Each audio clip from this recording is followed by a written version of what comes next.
अब हम इसको पलटाएंगे। ओके, स्लोली स्लोली पलटाएगा और है ना, आप चम्मच से ही इसको पलटाएगा।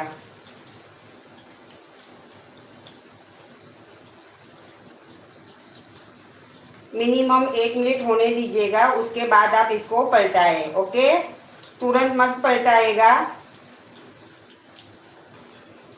और हमें स्लो टू मीडियम फ्लेम पर इसको फ्राई करना है, हाई फ्लेम पे फ्राई नहीं करना है।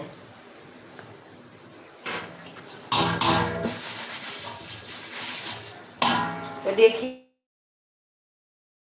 इसके अंदर हमारी ये पूरी, ठीक है, देखिए।